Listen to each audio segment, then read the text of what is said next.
sustainable water supply for all health facilities.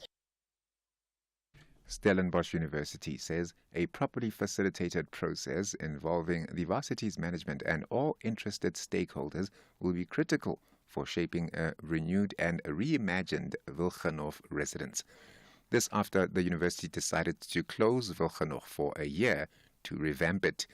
The residence made headlines a few months ago after disturbing images and paraphernalia were found in locked rooms. The chair of the Stellenbosch University Council, Dr. Nikki Newton-King, says the new residence will be more aligned with the institution's values. This needs to be the starting point of meaningful and systemic change in the university's desire to foster an environment where all students can thrive, in a community that upholds the values of inclusivity, respect and excellence, and that is aligned to the university's Vision 2040, the university's values, its code, the spirit of its restitution statement and the South African Constitution. The university's council looks forward to supporting that momentum. And the U.S. Secret Service says it is aware of a post by Elon Musk reflecting on the absence of any assassination attempts on the lives of President Joe Biden and his Vice President Kamala Harris. Musk posted on his social media platform X after the second assassination attempt on former President Donald Trump on Sunday. He later deleted the message after being criticized from both sides of the political spectrum. Our correspondent, Sherwin Bryce Peace. Musk is an avid supporter of former President Donald Trump and has used his social media platform, where he has nearly 200 million followers, to elevate any messaging that would favor the Republican nominee for president. A statement from the Secret Service indicated they were aware of the post, but as a matter of practice do not comment on matters involving protective intelligence, but that the service investigates all threats related to its protectees. Musk appeared to suggest in a later posting that he was making a joke. A White House spokesperson criticized the South African-born billionaire, warning that violence should only be condemned, never encouraged or joked about, calling the rhetoric irresponsible. Sherwin Bryce-Pease, SABC News, New York. The top story this hour, Deputy Justice Minister Andries Nel has acknowledged that the pace of finalizing truth and reconciliation matters are not moving at the desired speed.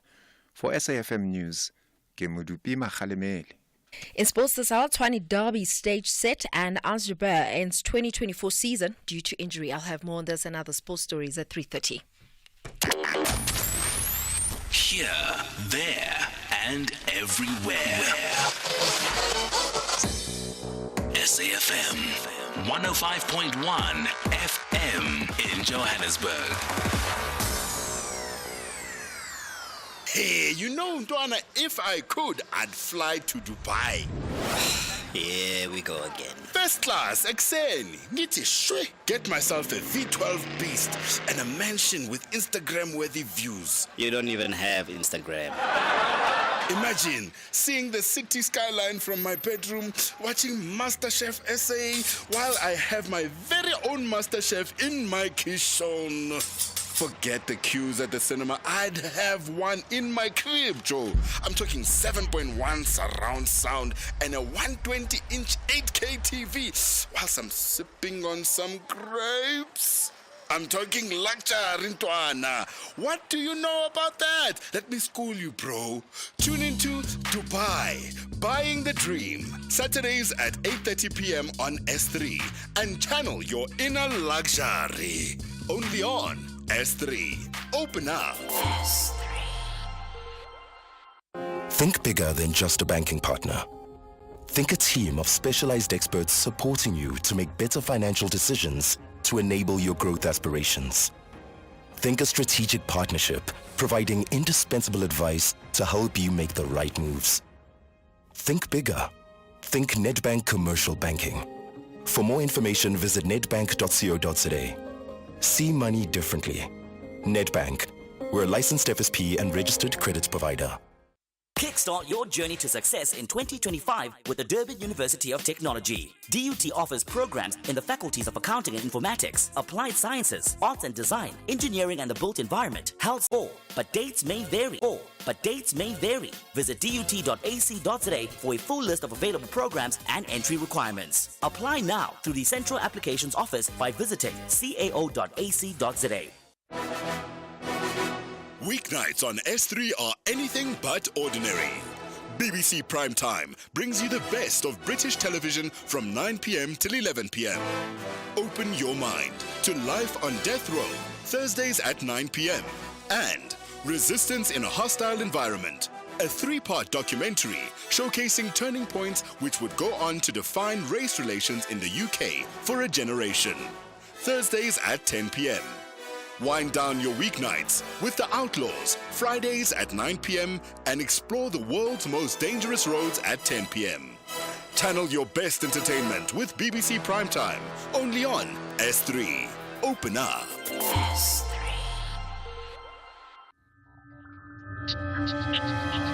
The National Pulse, weekdays, 3 to 6 p.m.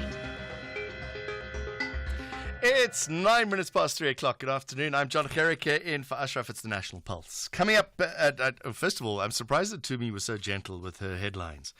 I thought she would have had a go at me straight away about my prediction that the Proteas would lose against Pakistan yesterday. And she said, no, they're going to win. And I said, no, they're going to lose.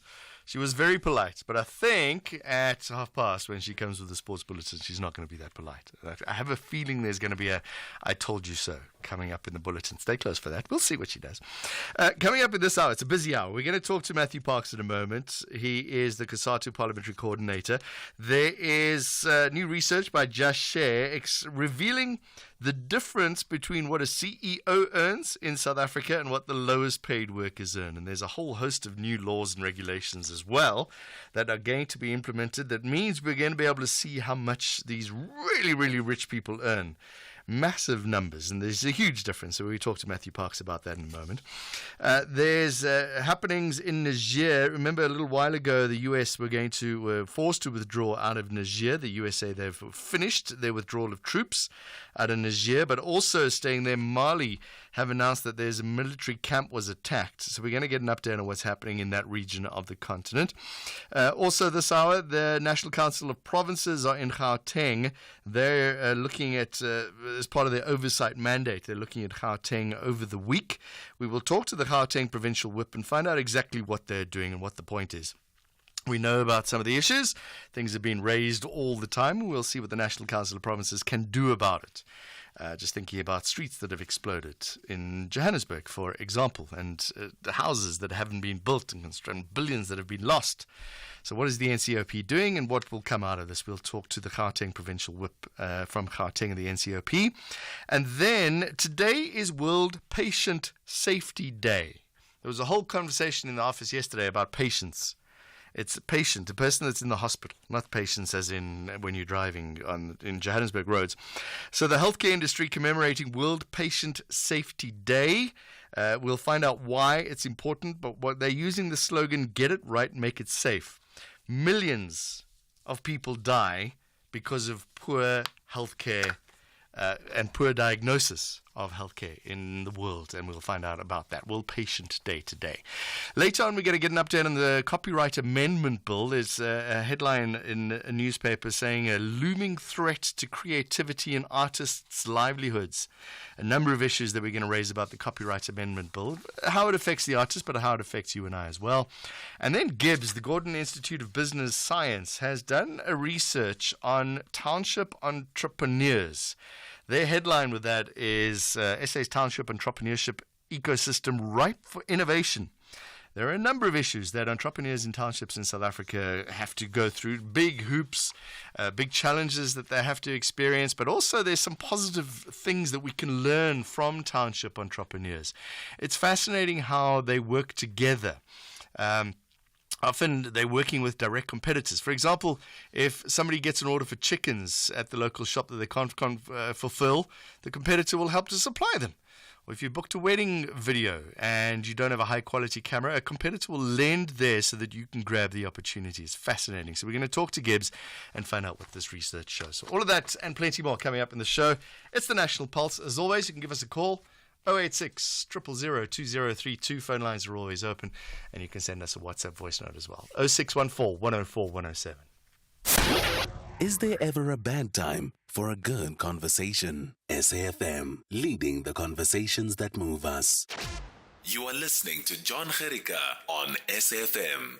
Right, new research out by Just Share revealed that CEOs in South Africa earn an average, I'm going to say this slowly, 597 times what the lower paid workers earn. 597 times more. All right, let's find out what this means with Matthew Parks, who is the COSATU Parliamentary Coordinator. Matthew, good afternoon to you. Does that make your eyes water as much as it does mine? It's a sad kind of a reminder of the painful reality we've been raising for many years as COSATU, that we can't be surprised when we remain the most unequal society in the world 30 years after democracy and after apartheid ended, because we still see these obscene wages, packages, you can't even call it wages, paid to the CEO of many private companies. You might find, like in the banking sector, a CEO making R1 million every 2 days. A cashier in that banking sector might take a decade to earn that. You have similar stories in the retail sector, the big supermarkets. You recall in the mining industry about a year ago, mining workers at one mine would have strike for a protracted length, about 6 weeks, if I'm not right, for an additional 150 a month. Yet the CEO of that company was earning 300 million rand in a year. And these same companies, they plead poverty and say, well, we can't afford to pay workers, all sorts of, nonsensical stories. But when it comes to themselves, they say, well, look, we must be internationally competitive, we must compete with Europe, blah, blah, blah. But then they pay workers a pittance, and it makes no sense. It's a ticking time bomb. Society can explode one day because of it. We've seen other countries that happen. It makes no sense economically, because who exactly is going to buy the goods the economy produces if workers can't even buy food or electricity or transport? And, of course, how would a worker be productive if she must walk 2 or 3 hours to work because she can't afford transport? She gets home late at night. She can't afford medication, etc. She can't afford the decencies of life. Matthew, let me just put it to you, and I'm going to play devil's advocate on purpose for this conversation. It's a supply and demand thing, right? If you want a good CEO, that is what is being demanded, and that is what is you have to pay them. Well, we think we need to reflect South Africa's reality. Many of the CEOs are actually not that brilliant. Some of the companies they run have actually bled. There's one major retailer, I won't mention the name, bleeding and actually on the verge of retrenching thousands of workers. So you've seen many of these mining companies too, the dividends they pay the shareholders, not always great. We've seen, for example, in Steinhoff, CEOs getting paid a fortune. Yeah, their record is not really great, to put it politely. So, and also at the same time, we need to have a bit more of a fair, equal society. We're not expecting to pay the CEO a minimum wage. We're not being naive. But we think we can afford to reduce the wage gap. We think we can afford at least to pay those on the bottom a living wage. And we don't think we should be, content to just simply accept the status quo. And we're not the only ones saying this. Look at the successful countries in the world, whether it's Sweden, Scandinavian countries, whether it's other countries in Europe, or even in Asia. They made real efforts to reduce the wage gap, inequalities, etc. We're not saying what are we saying some utopia, everybody gets paid the exact same salary. That's obviously not going to happen. But we do think we shouldn't have this kind of status saying a CEO makes 597 times more than a worker. That should be a wake-up call to all of us. Can we just say that's on average, by the way? There are some that are earning more than 1,000 times more than the lowest paid workers. So that's just an average. You did mention, and it's important to say, that the remuneration package, right, is different to a salary. So is it fair to look at a package which might include shareholding or a whole variety of other perks and benefits that a CEO gets? Is it fair to compare that with a salary? Well, we think so, because ultimately, at the end of the day, it's what you take home, what your benefits are. Some workers might get a package which includes a 13th check or medical aid or transport allowance or clothing allowance. So we don't think we should really separate the two. And often we see many CEOs design the package deliberately. But at the end of the day, whatever comes to your bank account, however it reaches your bank account, whatever label is attached to it, that's part of your package. You didn't get it because it fell off the tree. You got it because it's part of your package, and then we need to include it because some of them are quite significant, between the hundreds of millions. And so I think for us, unless a cashier at those shops is getting that same package, then we would have to consider it. Yeah. What is the largest CEO remuneration package? 122,468,000 Rand a year. What's that? That's 10 million Rand a month. Okay. Let's talk about the company's amendment bill.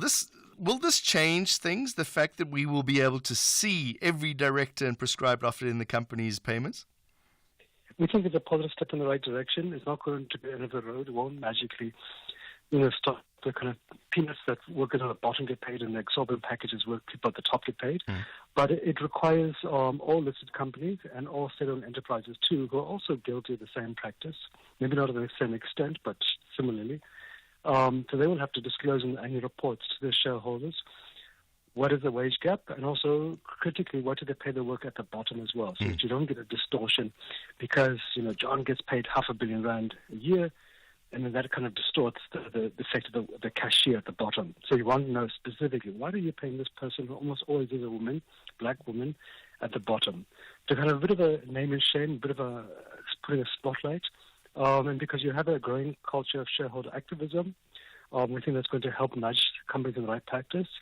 It does give a bit of a legal platform for future legal amendments to say, could we also maybe put in place the maximum wage gap you could allow in these companies? It would be very difficult to say what's the maximum wage you could put on a CEO, but you could say, is a maximum ratio of 10 to 1 or 20 to 1, whatever it could be. I'm assuming far better than 597 to 1. I think also, John, it's critical to make the point, these companies, they didn't get the monies from nowhere. Often these companies, the monies that are invested, especially the listed companies, is workers' pension funds. So you find the workers' pension funds are being used to enrich a very lucky few individuals. And I think that also implies that because these are pension funds investing in so many of these stock market companies, there should be a little bit of humility. Again, you're not paying the CEO peanuts, but a little bit of humility that after all, your company is being propped by workers' pension funds, and therefore we could treat workers a little bit better. And yeah, they get the abuse all the time if somebody's unhappy. Matthew, we got a minute, if you can. Part of this research as well was just seeing the racial makeup and the gender makeup of higher rankings and the C-suites across the country. Things still not where they should be. A lot of work needs to be done 30 years later. No, exactly. And the Commissioner for Employment Equity points a spotlight on that picture. 60% of senior management would be white, mostly men. And of course, the people on the bottom will almost always be African in color, will almost always be women. And that, again, we shouldn't be part of that yardstick 30 years into democracy. We need to do far better if we really want to avoid the kind of implosion we've seen in neighboring countries like Zimbabwe or even in North Africa, etc., where a small thing can spark massive unrest, and then the entire fabric of society, the entire economy goes into meltdown. So the cost there can be far greater than the effort it would have taken to begin to practically address this wage inequality gap. Matthew Parks is the COSATU Parliamentary Coordinator. Thanks very much. Thanks. The wait is finally over, and we can safely say that Tropica Island of Treasure is back to serve you some really great entertainment. Tune into S3 from the 28th of September to cheer on the 7 teams who will be vying to win a shared prize of 1 million Rand, a brand new car each, and become the champions of Tropica Island of Treasure Season 11. Fancy 50,000 bucks?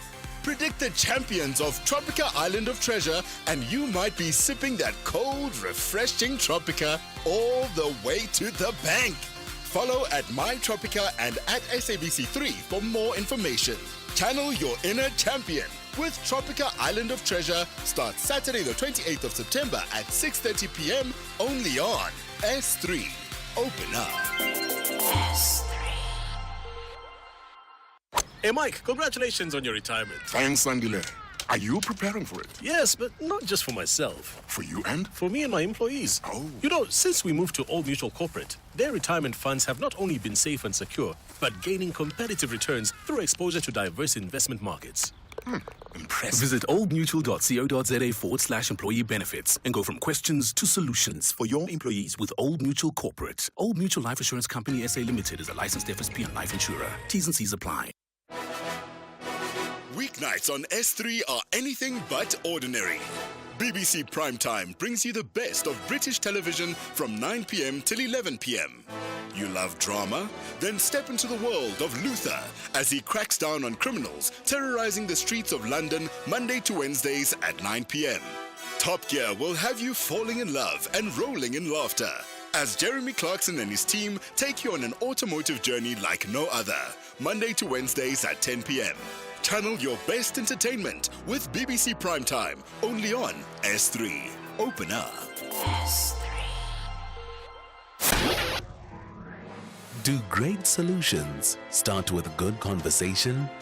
SAFM, leading the conversations that move us. Jon Gericke on SAFM. 23 minutes past 3 o'clock. Let's go to West Africa now. The U.S. announced that its withdrawal of its troops from Niger is complete. You may recall earlier this year, Niger's ruling junta ended an agreement that allowed the U.S. troops to operate in the country. Staying out there, Mali announced earlier that a military camp was attacked. What is happening in that region? Let's talk to Nixon Katembo, who's an African affairs commentator, also works for Channel Africa. Nixon joins us now. Nixon, good afternoon to you. Thanks very much. Let's talk about the U.S. pulling out. It took a long time, but Niger finally getting their way. Yeah, I guess Niger is setting the scene for many African countries who have hosted American military bases. And I should mention that Niger was one of the leading military bases on the African continent from the United States. And the U.S. Africa Command, whose headquarters in Stuttgart in Germany, and the satellite headquarters in Djibouti in the Horn of Africa. And the second biggest one is in Kenya. So this is a very significant development for the continent because out of the 54 African countries, 26 African countries hold U.S. military bases. And whether Niger is going to set the example for the rest of the continent, that will be a welcome move for the independence, especially with the security independence of the African continent in having a more balanced security architecture on the continent, which is not interfered with from the rest of Western powers, as we have seen in the past. So that is a welcome move in my view. Can the Nigerian forces then, because there's worries about growing number of extremist groups in that area, groups linking to Al-Qaeda, Islamic State, can Niger protect themselves against that? Well, Niger can find ways of protecting themselves. You would recall that this Islamist group sprang out after the fall of Muammar Gaddafi, which was removed in power by NATO. And by default, the proliferation of arms and groups like this comes at the backdrop of this security vacuum that was left in Libya and by extension the Sahel region. So despite the presence of American military bases having built the largest drone base in the region, which cost about $100 million US, insecurity continued. For example, the case of Mali, we saw the town of Timbuktu being ravaged in places like Gao in northern Burkina Faso, and so on. But with the advent of this junta military and power, that seems to be decreasing. The level of control by this insurgent in the region has kind of decreased, although the increased attack, which are in nature, used as sort of a guerrilla tactics warfare, which then target military installations by just ambushing them. So I hope that the Niger are going to find out ways of devising tactics in fighting these insurgents in a way, and therefore restoring peace in the region. The West, and when I say West, let's talk specifics. France, other European countries, and Washington were giving millions of dollars to assist in training in Niger. Well, is that all gone now that they've pulled out? Well, of course, that is gone. You should recall that the West is not only France. Sweden was there, Denmark was there, Germany was there, the Netherlands had troops there, almost the entire European Union, by the way. But even during their presence, they did not make headways in terms of stemming this insecurity. But you see that the level of attacks kind of subsidizing during the military presence of these military juntas. So one wonder who was behind the funding and who is giving these terrorists the ammunitions and the necessary equipment that they need to attack government forces. Let's go west to Mali now. You did mention Mali earlier on. A military training camp was attacked early today. Can you give us details on that? Well, we should mention that since the diplomatic row between Mali and France and the other major Western powers, the countries has been facing attempted coup and many other attacks. Of course, don't forget that these powers are not happy in the changing geopolitical dynamics in the region. But also for those countries under military junta trying to seek economic and otherwise independence from the Western powers and Western influence. So that geopolitical contestation that is playing out with the different alliances in the region are leading to more security and even more funding of a splinter group within the country to sabotage what would otherwise been a good cause for those countries. So I should mention, John, that what was attacked was not a military base per se. In French, they call it gendarmerie, training gendarmerie. So it's the version of Amapanyaza here in this country. The way the crime fighters that have been the training camp of crime fighters. That is more aligned to a police work, because the gendarme in the French connotations, they do the work of the police in a way, in fighting, in aiding the national police to fight crime. But you see that the narrative within Western media and the media in general have taken a cue that this was a military base. But if you look deeply in the context of what is happening, it was not even a military camp. Nixon Katembo, thank you very much. African Affairs commentator, also works for Channel Africa as well. It's 3:30. We've got Tumi with sport coming up in a moment. Irma has your traffic. First, let's get news headlines with Madupi. Thank you very much, Mr. Gericke, and a very good afternoon. In your headlines, Gauteng's Kokta Department has called on all municipalities across the province to closely monitor water systems to determine whether the plans they've implemented to improve the infrastructure are working. Deputy Justice Minister Andri Snell has acknowledged that the pace of finalizing truth and reconciliation matters are not moving at the desired speed. And 10 civilians have been killed in a midnight attack by the Kodeko militia on a village in the eastern DRC's Ituri province. Details of these and other stories at the top of the hour. SAFM, guiding you through the rush hour traffic. Good afternoon. Starting off in Gauteng, in Pretoria, Eskom Patleli Drive northbound has delays towards Mood Street, and Mabopane Highway westbound has delays towards Bremer Street exit. In KZN, the N2 southbound, an earlier crash after Queen Nandi Drive has been cleared. Umgeni Road is slow moving through Springfield Park, and Bayard Road has truck congestion reported to and from the Bluff, so expect delays. In Cape Town, the N2 Nelson Mandela Boulevard outbound is slow moving towards Hospital Bend, Batencroft Street outbound is slow moving towards the Elevated Freeway, and Victoria Road outbound slow moving through Woodstock. With your traffic update, I'm Irma G. This is SAFM Sports with Tumi Nkapele. You were very polite in your headlines, I said. That you didn't say I told you so. Can I tell you now? Okay, go. I told you so. I wish we actually made a bet. We didn't make a bet. I wish we did. You've got to be more confident. I was confident. Yesterday I was confident. We can even ask our listeners. I was confident. Yeah. What was I confident in? South Africa beating Pakistan. You were saying that they could be better, but you still said that they would win.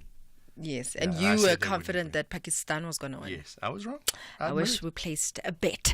Well, a very good afternoon to you. Let's start off with football action to look forward to today. First up is the Tshwane Derby, where Mamelodi Sundowns kick off their Betway Premiership campaign against SuperSport United tonight at 6:30. Sundowns defender Aubry says that given the magnitude of the derby, Matsatsantsa should not be taken for granted.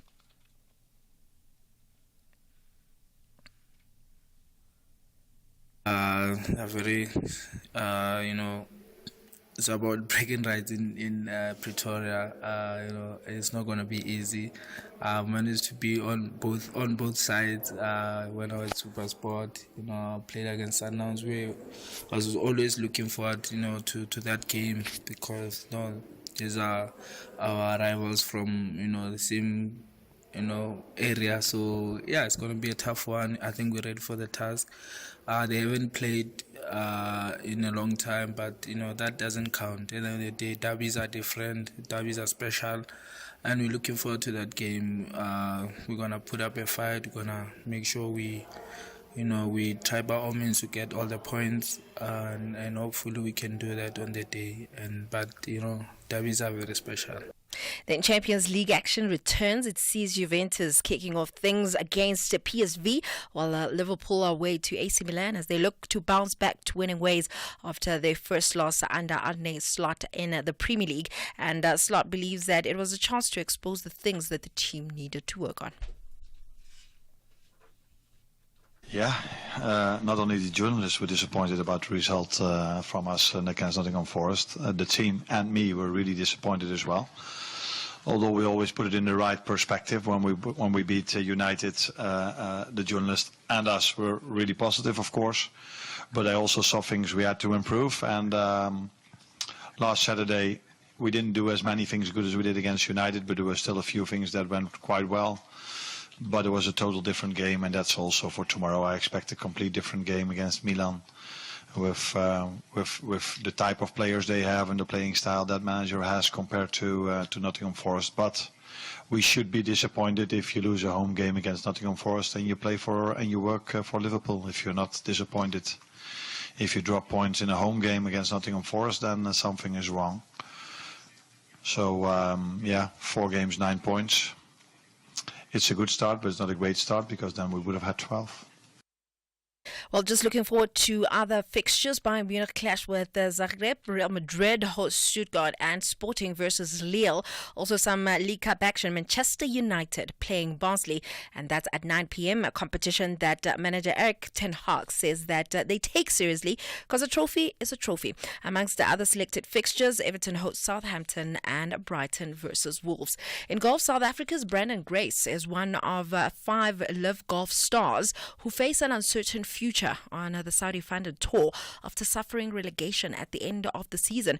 Grace had a great start to his Live Golf career in 2022. He made around 281 million rand, finishing second in the individual points list, but by the end of last year, he finished 9th in the individual standings, and this year, he made just under 88 million rand, finishing in the relegation zone.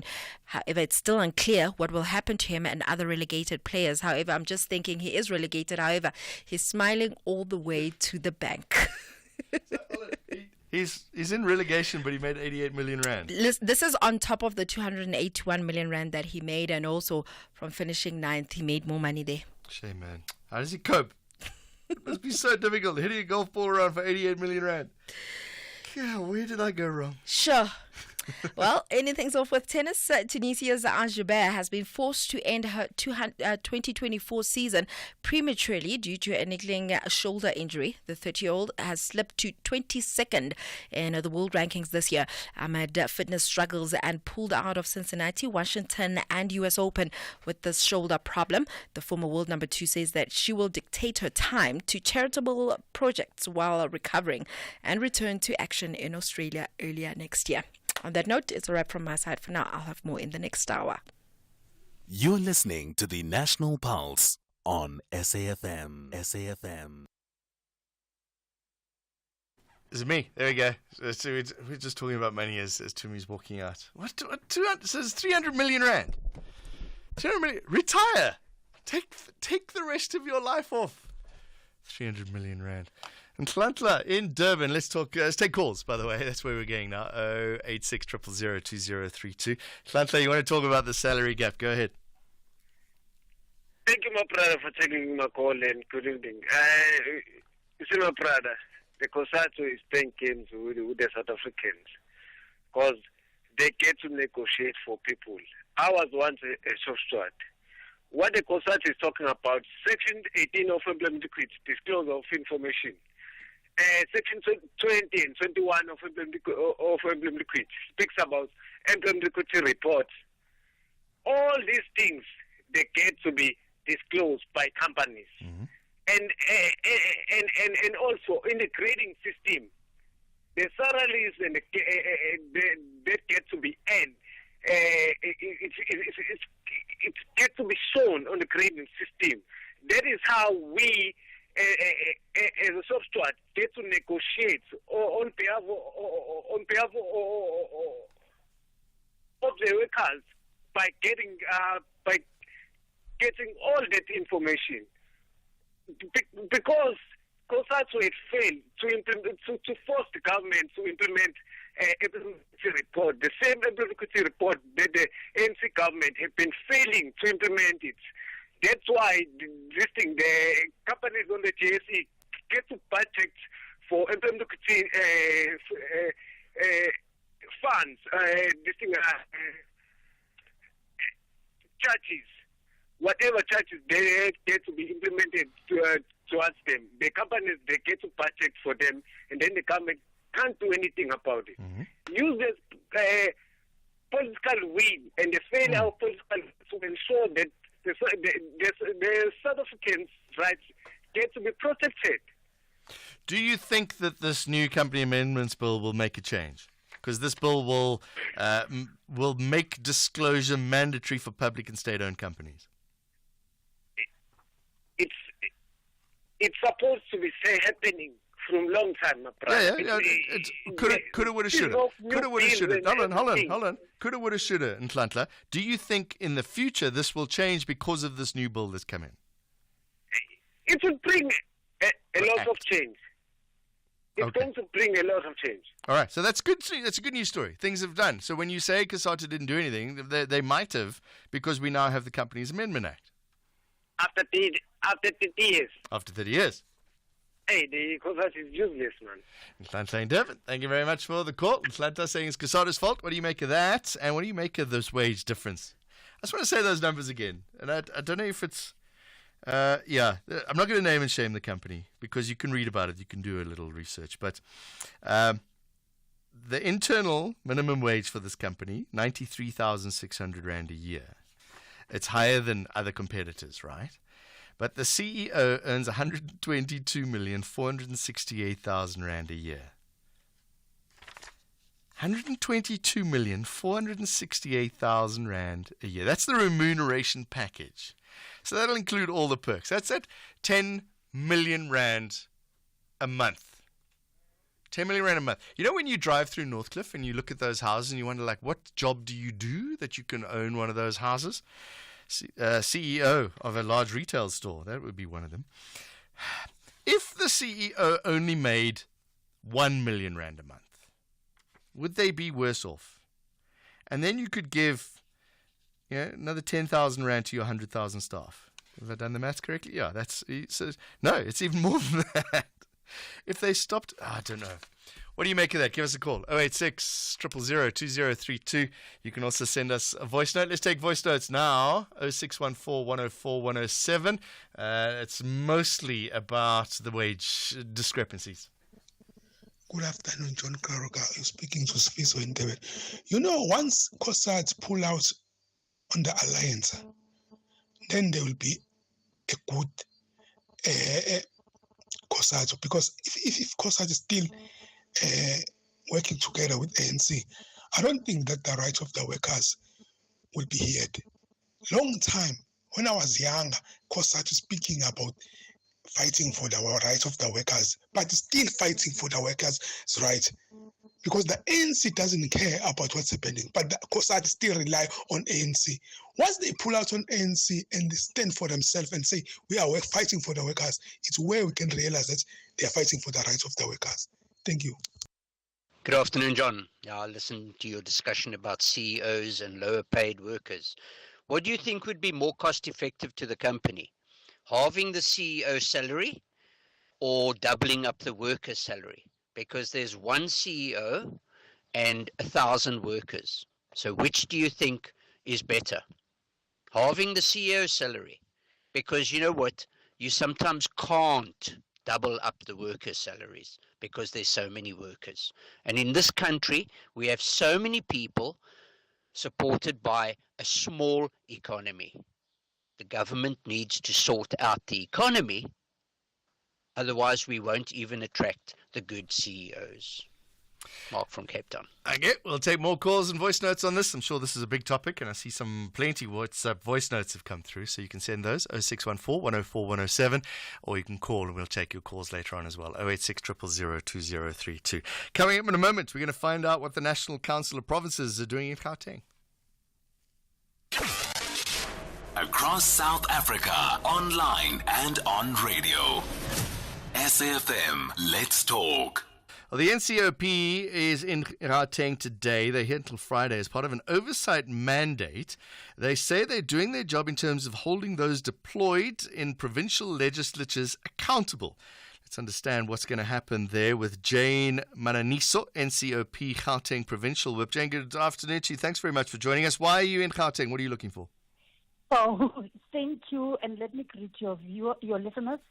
As you have indicated, it's an NCOP provincial week.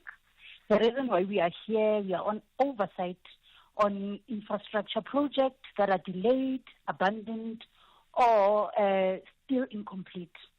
So we're here to engage with those who needs to account to us on what could have went wrong, so that we check if they did something in terms of addressing those issues, and if not, why. So we are working under the theme, confronting the challenges, facing the timely delivery of viable public infrastructure to communities. Okay, have you been anywhere yet? I know it only started today. Yes, we started at Charlotte Hospital, where there was some fire 4 years ago. Mm-hmm. And we've been taken through in terms of what is it that has been done, and based on the fact that highlighted as delayed. But with their understanding. Right, Jane, your phone line seems to be breaking up. Can you just wiggle around a little bit, maybe, please, if you don't mind? There we go. Let's try again. So have you visited Charlotte Maxeke? Yes, we have visited Charlotte Maxeke. Okay, and what did you find? What we found out there is that there's a project that is undergoing, and it was based on the fact that the former people who were in charge of the project were stopped. So now they have recovered the project in a sense that they are on another phase of ensuring that the process is ongoing, everybody is on site, and they've involved as well the communities around that particular area to benefit economically and as well be laborers within the project. All right, let's talk about that. That seems to be an ongoing issue in Gauteng, maybe, because there's that road in Johannesburg that blew up, and the contract has also been changed, new contractors coming in. So what will happen now to that first process where things weren't done at the hospital? What is the process now that you know this exists? Okay, in terms of the project with regards to incomplete or offenders within the system, we got the commitment from the Premier that they are going to ensure that there's consequence management. They have taken us into details on what is it that they have done to ensure that there are interventions. They have a new committee that actually deals on only projects. Every week they meet, they get briefings, and where they need to call on officials to account, they do so. So we have been affirmed in terms of the program of action on consequence management for those who are party or involved in this lawlessness or corruption activities. And do you try and get money back, or is it what is the punishment, and how high does that punishment go? Does it include the Premier, for example, who's the man in charge at the end of the day of these processes? Yes, the issue of consequence management, it depends on what will be used. Remember, others, you cannot just recoup the money, but others, they will go to jail, obviously. So I think they will be looking on different interventions on how to deal with case by case. But we have been affirmed that there's something that is happening in terms of unlawful activities that are happening within these projects. We've been brought into light as well in terms of high number of unfinished projects. Unfinished projects. It's not only where we've been in terms of oversight, but just overall projects that are happening here in Gauteng. We've been taking in confidence that there are issues that are happening. However, the Premier is ready, having a program of action in terms of managing all this infrastructure. He went length in terms of defining each and every project that they are having, from issues of school infrastructure, issues of DST. We would know we've got infrastructure issues in those issues, in those projects. So he was taking us through on what is their commitment as well. What are other interventions that they'll be using on modernized housing technology to ensure that that's the future, Jane Mananiso, and I get that. But at the moment, if you open the phone line now, people will tell you about the millions that have been lost in the past. What is being done? And you guys talk, you talk very strongly. We need to know whether these cases are opened, if not why. These things need to follow through and make sure that people get the understanding. We mean business. We're very clear on what we want to achieve in terms of accounting. Will that be done in the past now? And will we see people in orange overalls for this? Yes, we'll surely see overall, because the team as well and all his executives that ensure that people pay for what issue and what issue. So can confirm that heads rolling based on what will be undertaken. Remember, on our side, we want to do our side after this undertaking commitment to say how far are we, so that we help them.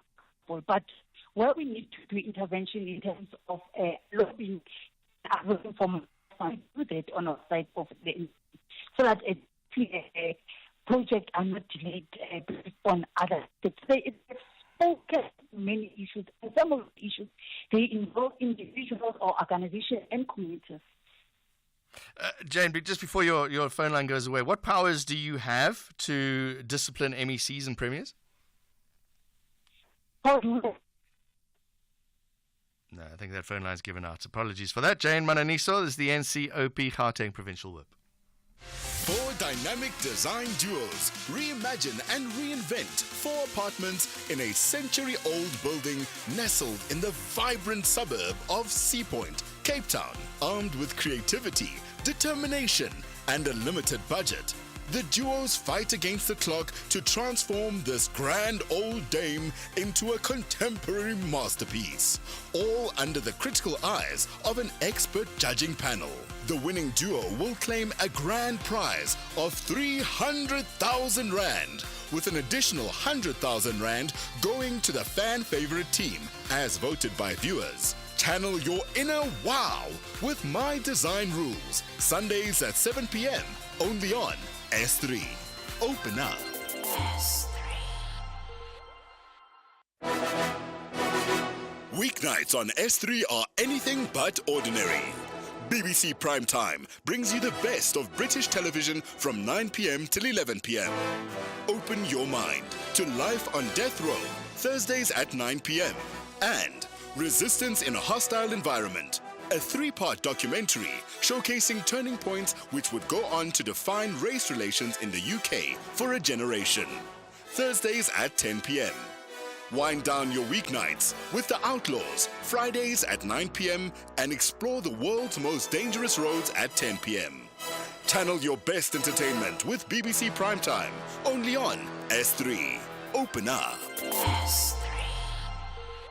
Standard Bank Group, the biggest bank in Africa by assets, in partnership with the SAOAS, will host the 4th Annual Climate Summit on the 1st of October. The summit will host insightful discussions and various industry experts in charting Africa's course to net zero. The annual summit is one of Standard Bank's sustainability initiatives dedicated to driving growth on the African continent. Tune in to our SAFM Facebook page and be a part of the conversation in shaping the future of Africa's energy transition. Brought to you by Standard Bank Corporate and Investment Banking. If we have rights, shouldn't we also have opinions? SAFM, leading the conversations that move us. Jon Gericke on SAFM.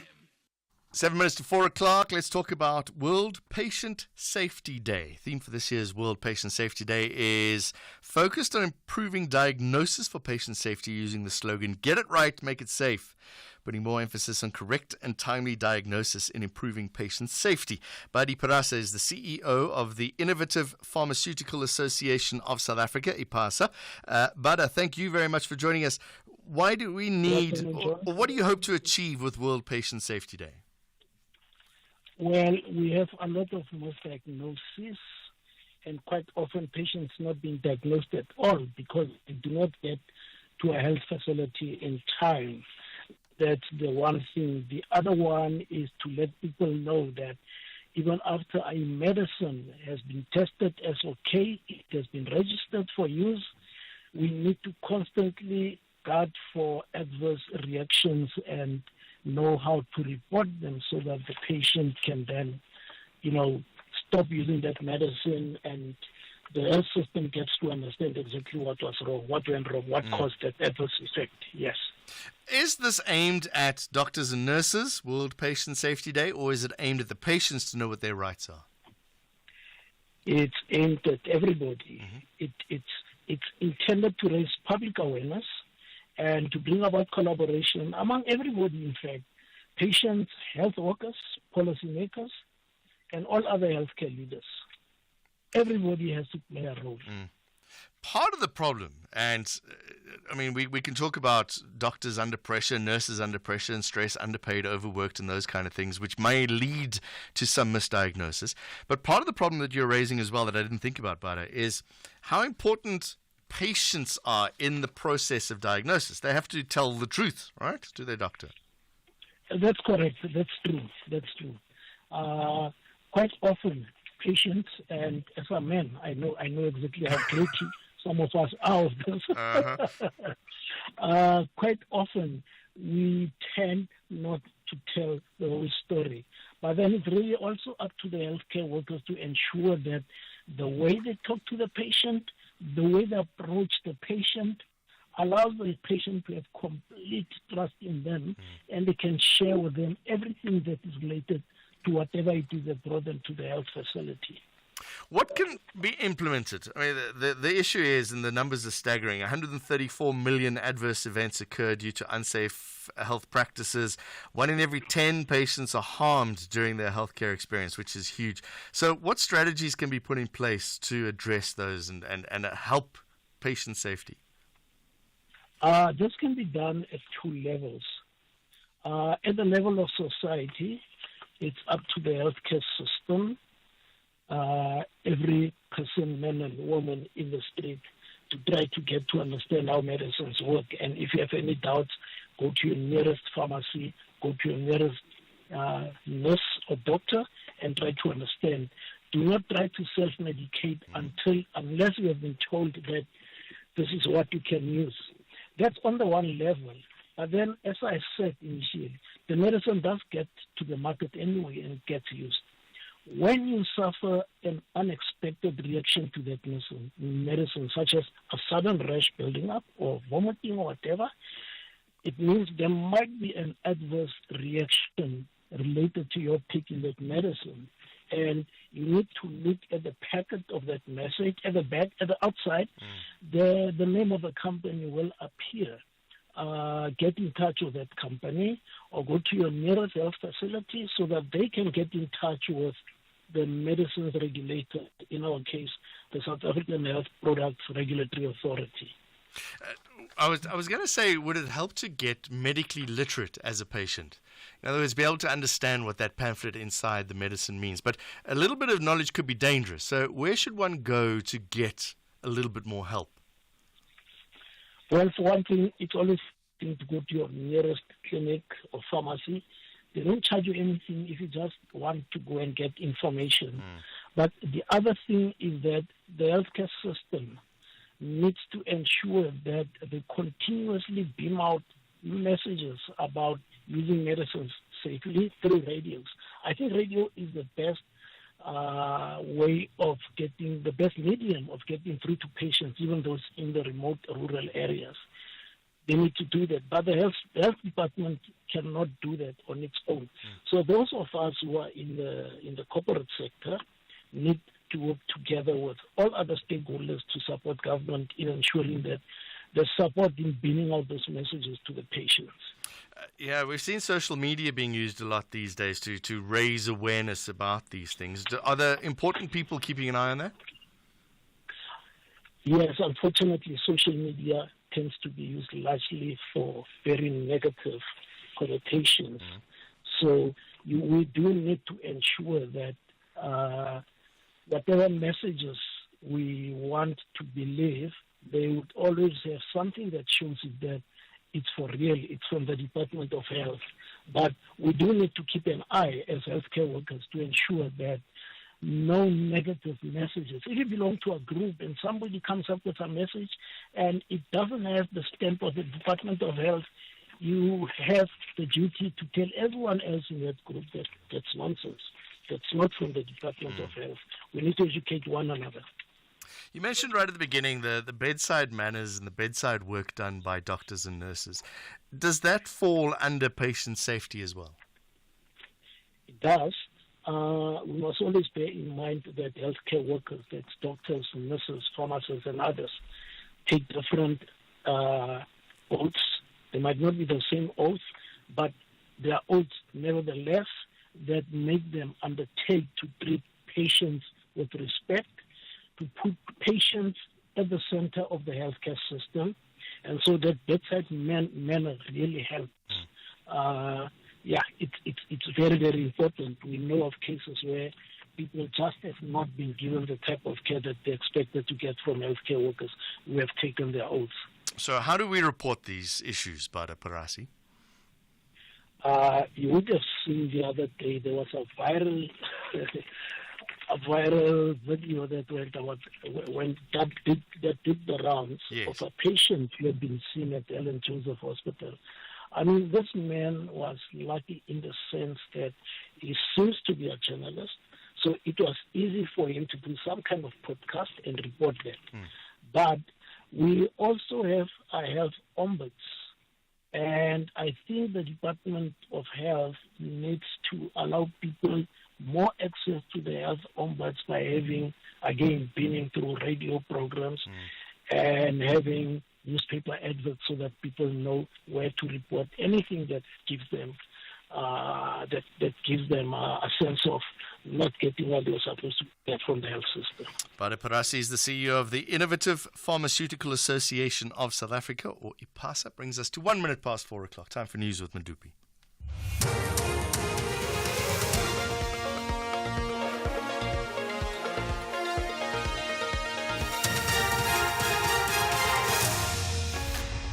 John, the top stories: a call on Gauteng to closely monitor its water systems and concerns over the slow pace of dealing with TRC cases. A very good afternoon. Gauteng's Kokta department has called on all municipalities across the province to closely monitor the water systems to determine whether the plans they've implemented to improve the infrastructure are working. This comes as Gauteng municipalities have been struggling with water challenges for several months now, resulting in many households being left without access to fresh water. Ekurhuleni, Joburg and Tshwane are among the hardest hit by the water shortages. Provincial Kokta MEC Jacob Mamabulu. Municipalities do have plans, but it's one thing to have plans. It's another whether plans are working. And that is why with Rent Water we have mandated them to do monitoring, post the water MBs and say, okay, we are seeing progress, we are seeing reductions, we are saving more water. In addition to infrastructure maintenance, it's also the need to urgently expand infrastructure. The state says Thabo Bester's application for a laptop is not urgent. The High Court in Pretoria has resumed hearing an application by the convicted murderer and rapist who is requesting access to a laptop in prison. Bester believes that this will help him prepare for his upcoming deportation case. He's currently facing charges of escaping from prison in Bloemfontein in May 2022. The state's advocate, Musia Mazibuko. My lady will not see anywhere in the applicant's papers where he says, before I filed the main application, I made a request for a laptop and a modem. He does not say so. He only makes a request on the 6th of August 2024, after he had already filed another application in the Free State High Court pertaining to this issue. These delays, the manner in which the applicant has approached this matter, particularly in relation to agency, are not explained in the founding affidavit. Neither are they addressed in the applicant's replying affidavit.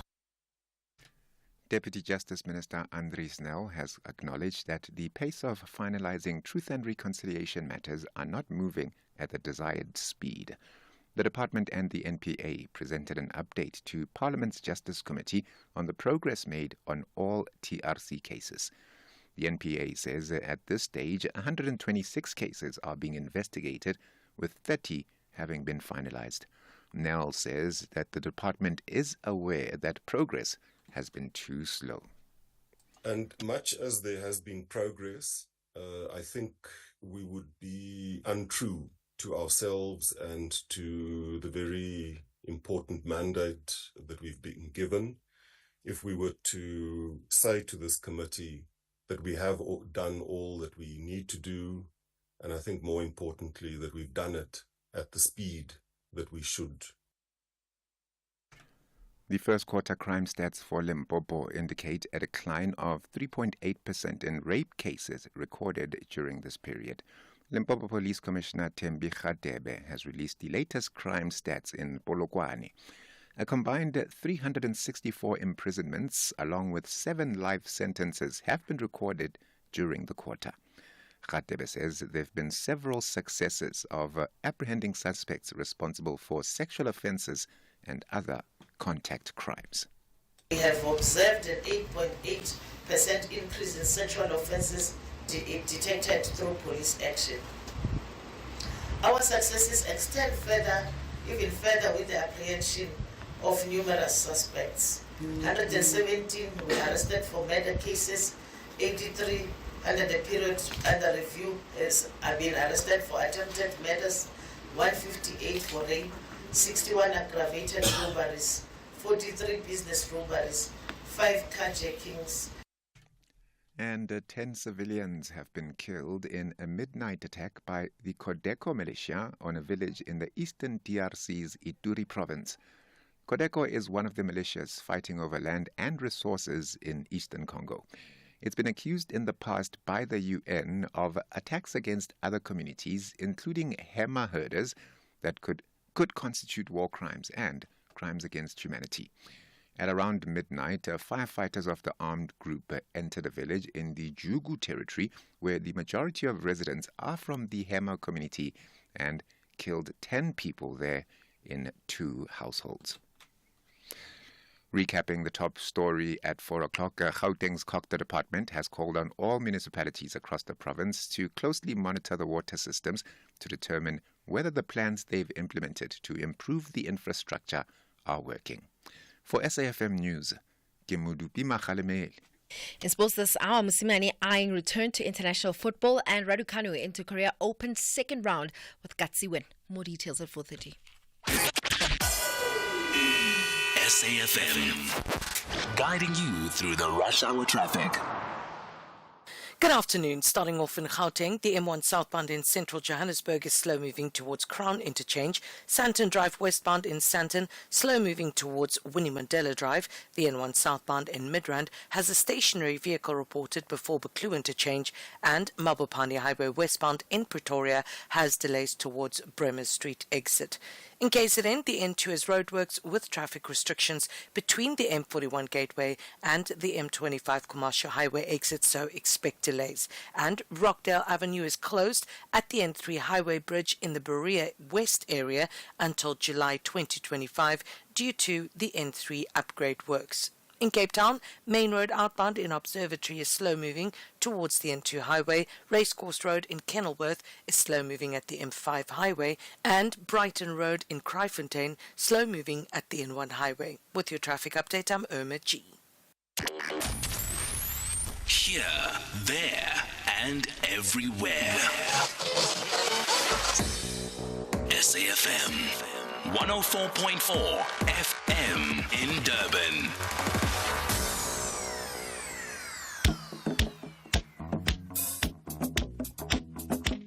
This Heritage Month, SAFM invites you to celebrate the rich tapestry of our nation's diverse cultures. From the vibrant beats of our traditional music to the flavors of our unique cuisines, every culture tells a story of strength, unity, and identity. We honor the heroes and heroines who laid down their lives for our freedom, reminding us that our shared heritage is what makes us strong. Together as one, we celebrate who we are because our culture is our identity. This Heritage Month, let's celebrate every culture, every story, and every voice.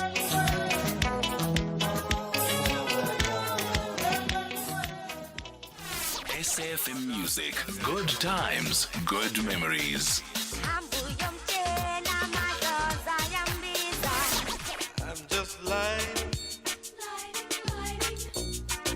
somebody fine. Old school sounding so good. SAFM Music with you wherever you go. The National Pulse, weekdays 3 to 6 p.m. It's the National Pulse. I'm Jon Gericke in for Ashraf Garda for the week. Good to be along with you today. As always, phone lines open, 086 000 2032. You can also send us a WhatsApp voice note if you will, 0614 104 107. Coming up in the next hour or so, we're going to get an update on the Copyright Amendment Bill. The President has until the 21st of September to finalise the bill. The Parliament has until the 21st of September, leaving the President 4 days to sign it. Blind South Africa are hoping it will be signed, as the Copyright Amendment Bill will allow blind people or visually impaired people to convert published works that's accessible. But there's a lot more to this bill and into the Act. We'll talk to Section 27 about the legalities of that. Some breaking news this afternoon. Thabo Bester was in court again. He wants a laptop in his prison cell to prepare, he says, for the upcoming deportation case, amongst others. Of the reasons that he is in jail. It's over charges that when he escaped from the Mangaung Correctional Centre and fleeing the country. It's amongst other charges as well. He says he needs a laptop. The court has struck that off the roll, saying it's not urgent. We'll get some analysis from that. Why would he want it? And is it any different from other inmates?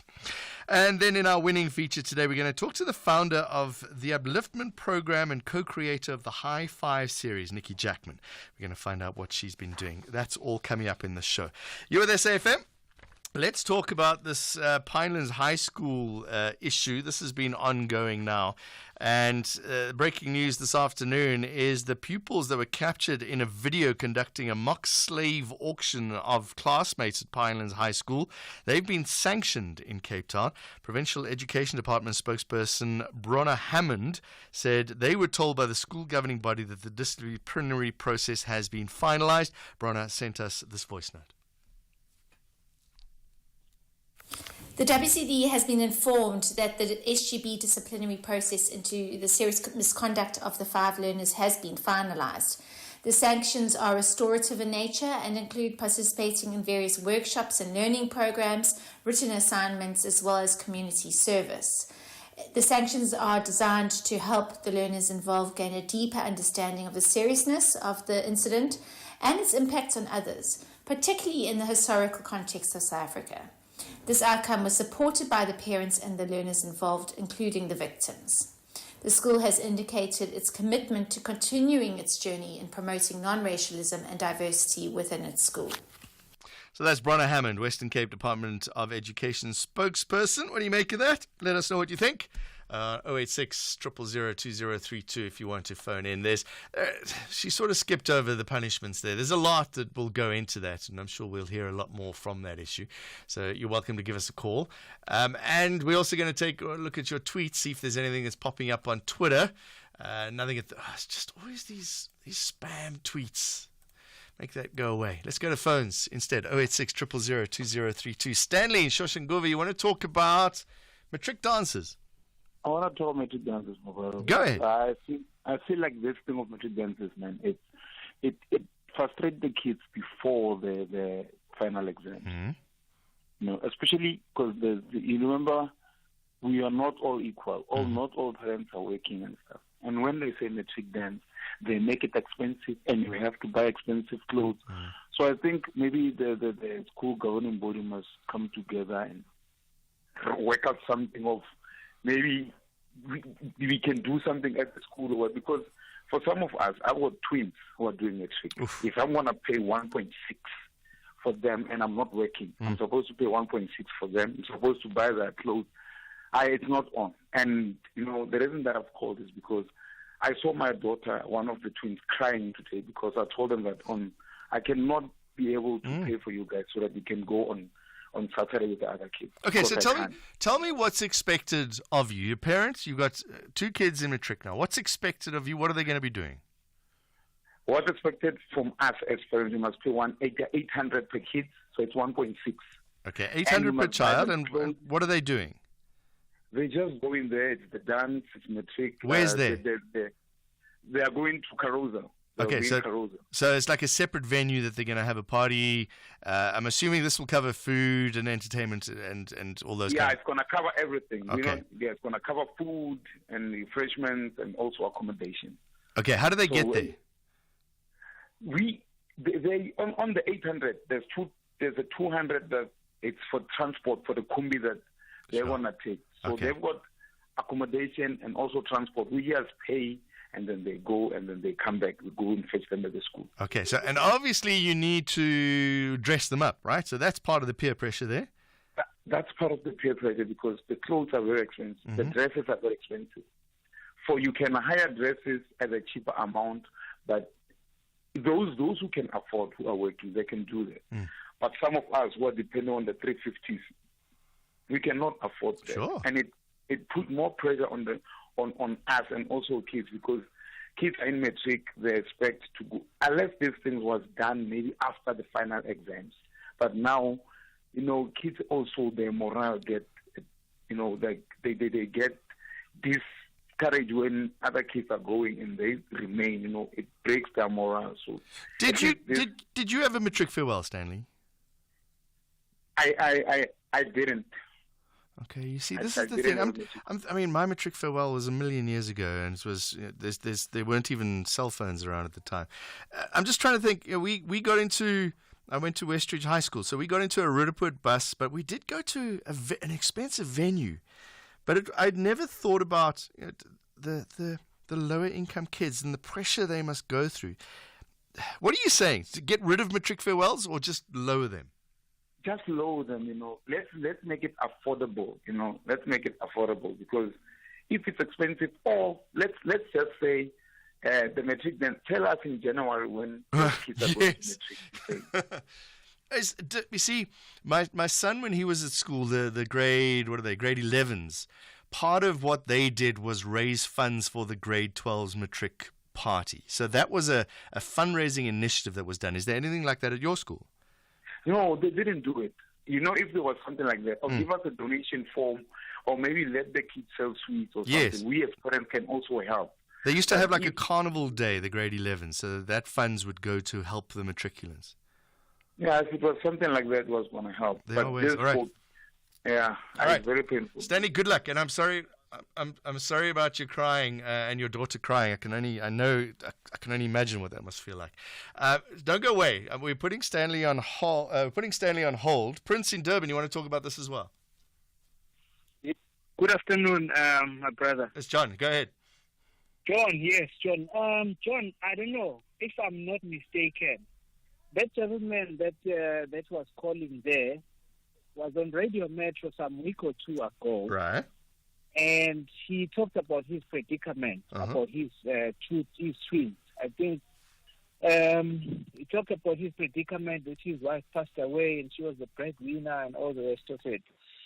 And now he's calling SASM. After calling there were lots of people that wanted to donate dresses for his twins. Others that donated the transport. There were calls after calls after calls of people. All right. Okay, Prince, hold on. Can we phone Stanley back? We got Stanley. We did put him. Yeah. I want to put Stanley on. I want to ask Stanley. Don't go away, Prince, if you don't mind. Okay. All right. We're going to take a quick. We're going to see if we can get Stanley on the line, because apparently he's phoned Kathy as well. Producers are telling me now, production team is saying that he's phoned Kathy and asked for exactly the same thing. So, Prince, don't go away. Stanley's not answering. Let's see. Is it ringing? It's ringing, and then he hangs up. He presses the red button. It's him, because he was on Radio Metro the other time. There was a lot of sympathy. The person that was handling the show that day, it was a lady, I forget her name. She cried on air that day. For Stanley. It's good.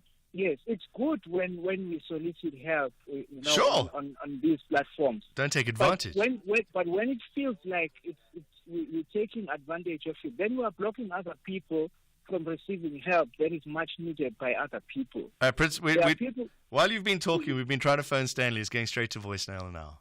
He knows he's been caught. He knows. Thanks for raising it. He knows some of us have heard him, and he knows what this call. And I'm sure he's listening on radio now. I'm not trying to bash him, but what I'm trying to do is to say there are other people that genuinely need help. Yes. Look, he raises a valid point, Prince. He raises a valid point. It's expensive to send kids to matric farewells. He's an intelligent guy. He raises all the valid points and everything. But when it comes to a point where it feels like he's taking advantage of people, that is something else. Prince in Durban, thank you very much for that call. Sure. Give us a call, 086 000 203. Look, the point stands, right? Matric dances are very expensive, and it comes out this time of the year. Throw in the stress that, what are they finishing? Matriculants are finishing their prelims now. They got big exams coming. I really looked forward to my matric dance. I really did. And my son, I mean, that's the connection I have, right? It's me and my son. He really looked forward to his matric dance. He had a lovely time. But yeah, you got to get the suit. And now they have to go in the cars, and I saw who somebody donated a good expensive car to drive. You got to rent an expensive car, and then you've got to have the makeup and the hair and all that on top of that, and then you need the photo shoot. It's like a wedding, and weddings are stupid expensive. What do you make of all of that? Give us a call, 086 000 2032. Are we ready for a real conversation? SAFM, leading the conversations that move us. SAFM has signed a code of conduct that is enforced by the Broadcasting Complaints Commission of South Africa. Under the code, we are committed to giving news that is accurate, comment that is fair, and programming that is not harmful, does not amount to hate speech, or contain violence or explicit sex. If you think we are not living up to that code, then you can inform the Broadcasting Complaints Commission of South Africa. Direct any complaints in writing to the Broadcasting Complaints Commission of South Africa. PO Box 142365, Craig Hall 2024. Fax to